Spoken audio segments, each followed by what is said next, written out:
Oke, assalamualaikum warahmatullahi wabarakatuh. Jumpa lagi Bapak Ibu ya, rekan-rekan semua. Pada kesempatan kali ini kita akan membahas algoritma Kamin ya, yang materi sebelumnya terkait kita sudah membahas penjelasan apa itu algoritma Kamin. Pada kesempatan kali ini kita akan mencoba eh, memberikan contoh terkait dengan algoritma Kamin. Oke, Bapak Ibu, di sini ada beberapa tahapan atau langkah yang ada pada algoritma Kamin clustering ya. Yang pertama itu adalah langkah yang pertama tentukan nilai K. Nilai K itu adalah sama dengan jumlah jumlah klasternya. Jadi, nanti di tahap awal itu kita harus menentukan jumlah klasternya itu berapa atau jumlah kelompoknya gitu ya. Kemudian yang kedua, itu tentukan K-centroid awal dengan memilih K-data secara random. Bis Bisa dipilih K-data pertama sebagai centroid atau K-data terjauh sebagai centroid. Jadi nanti untuk, menentukan nilai centroidnya kita, pilih secara acak atau secara random, gitu ya. Dan kemudian langkah ketiga, hitung jarak tiap data ke centroid. Jadi, dari apa namanya, dari, data yang ada gitu ya, kemudian dihitung, jaraknya ke sentroid gitu ya. Kemudian langkah keempat, masukkan tiap data ke dalam klaster dengan jarak sentroid terdekat. Jadi, langkah keempat ini masukkan, tiap data ke dalam klaster, dengan jarak yang terdekat. Kemudian langkah kelima, hitung ulang sentroid menggunakan rata-rata min, data dalam suatu klaster gitu ya.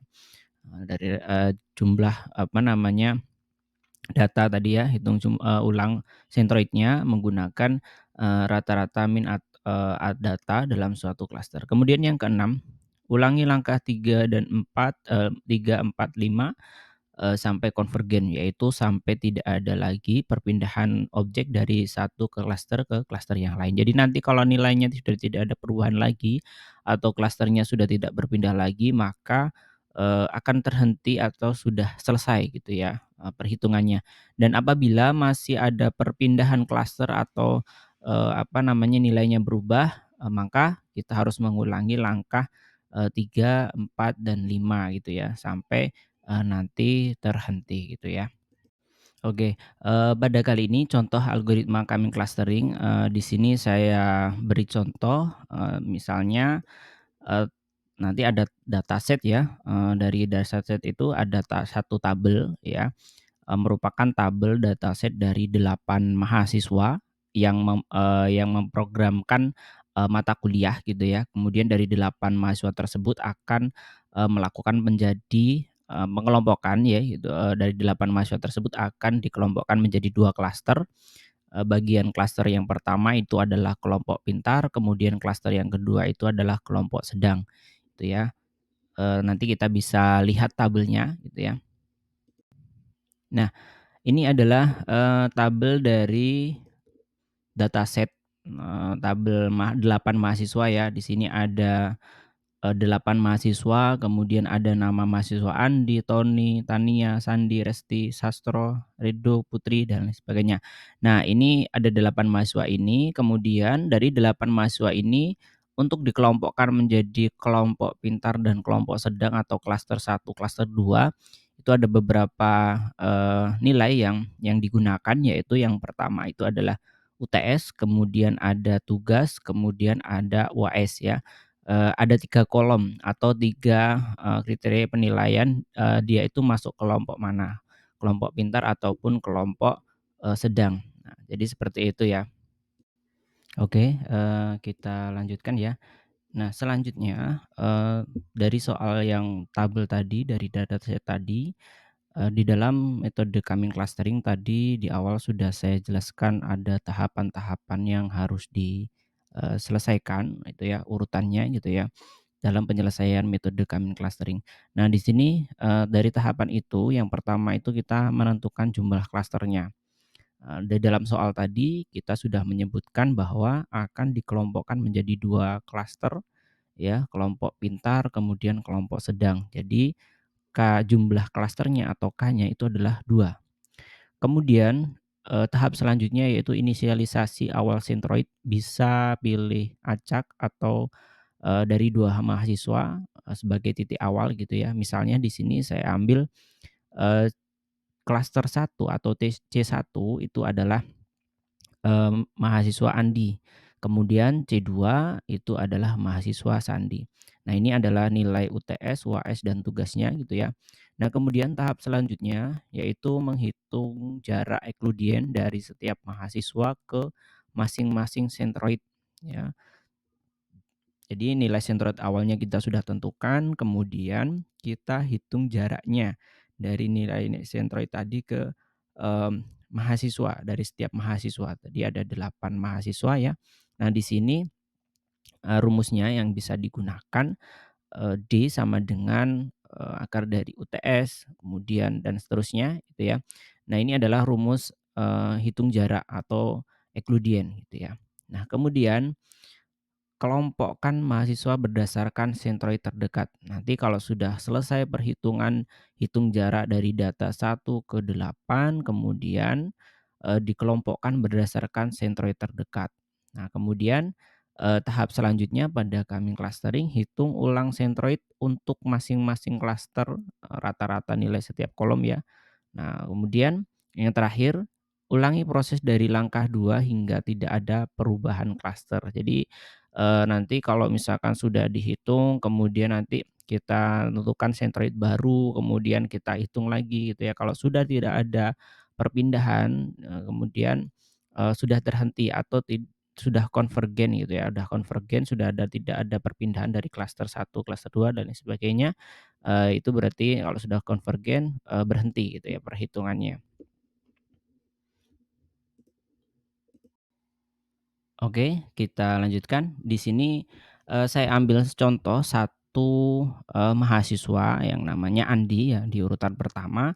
Saya ambil contoh satu mahasiswa yang bernama Andi, kemudian akan saya hitung jarak ekludien dari mahasiswa ke sentroid.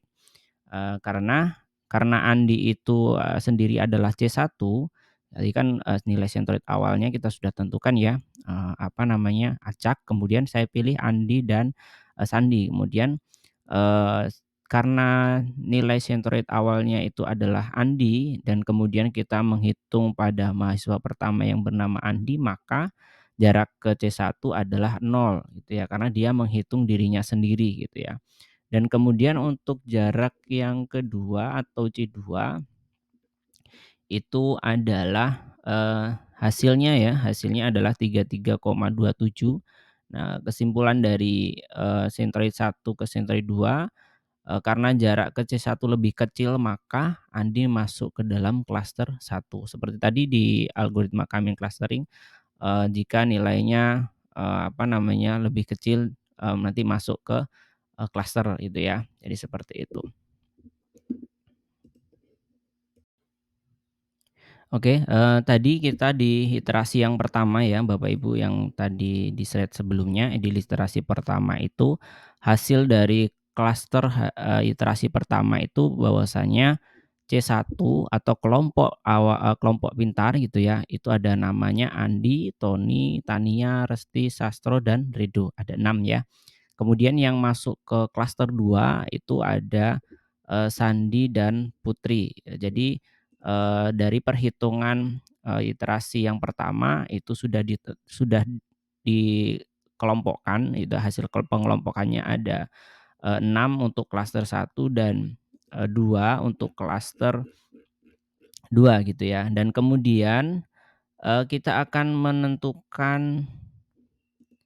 menentukan hitung sentroid baru ya, jadi, kita masuk ke literasi 2. Nah, kemudian kita sekarang masuk ke literasi 2. Dalam literasi 2 kita perlu adanya menentukan nilai sentroid baru. Karena di awal kita sudah menentukan nilai sentroidnya secara acak, kemudian kalau yang kedua kita menghitung sentroid baru. Sentroid baru itu dari mana? Sentroid baru untuk yang C1 itu rata-rata dari jumlah, mahasiswa yang masuk ke kelompok 1 atau, centroid C1 gitu ya. Jadi, di dalam C1 tadi kan ada 6 mahasiswa, jadi nanti UTS, tugas, UAS itu hitung rata-ratanya. Kemudian kalau yang, centroid baru 2 atau C2 itu rata-rata dari jumlah, yang masuk ke kelompok C2 yaitu 2 mahasiswa ya. Jadi ada UTS, tugas, UAS itu kemudian dihitung rata-ratanya gitu ya. Nah kemudian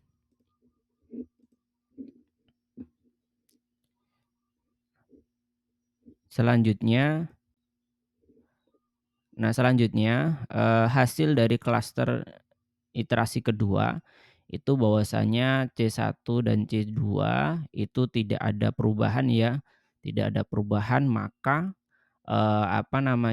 perhitungan metode, coming clustering itu sudah terhenti atau, konvergen gitu ya. Jadi kalau sudah tidak ada perubahan lagi, maka perhitungannya akan berhenti. Jadi, secara otomatis atau tidak tidak langsung, pengelompokan dari kelompok pintar, kemudian kelompok sedang itu, sudah bisa diketahui gitu ya, karena perhitungannya sudah terhenti. Dari C1, C2 itu sudah tidak ada perpindahan lagi dan, ini tergantung dari data ya Bapak Ibu atau rekan-rekan. Jadi nanti, karena ini datanya sedikit gitu ya, kemungkinan, iterasinya cuman sampai di 2 iterasi. Apabila nanti jumlah datanya banyak kemudian, eee, iterasi itu tidak terhenti hanya di iterasi 2 gitu ya. Mungkin nanti bahkan bisa jadi sampai 3 4 dan seterusnya gitu ya. Sampai di mana, data itu tidak ada perubahan lagi ya klasternya gitu, dalam artian sudah konvergen gitu ya, nilainya sudah sama gitu ya. Nah nanti kalau nilai sudah sama berarti sudah, berhenti gitu ya. Nah, jadi seperti itu. Nah, ini ya, Bapak Ibu atau rekan-rekan semua terkait dengan penjelasan, contoh dari algoritma Kamin ya, Bapak Ibu nanti, bisa dicoba untuk, tugasnya pada pertemuan kali ini, tugasnya adalah, Bapak Ibu mencari, contoh dari penerapan algoritma kelamin clustering ya, dari perhitungan sederhananya bagaimana gitu ya. Silakan nanti bisa dikumpulkan dalam, Google Form yang sudah disediakan. Oke, mungkin itu yang, pertemuan kita pada kesempatan hari ini ya, Bapak Ibu atau rekan-rekan semua. Kita lanjutkan, materi kita pada pertemuan selanjutnya.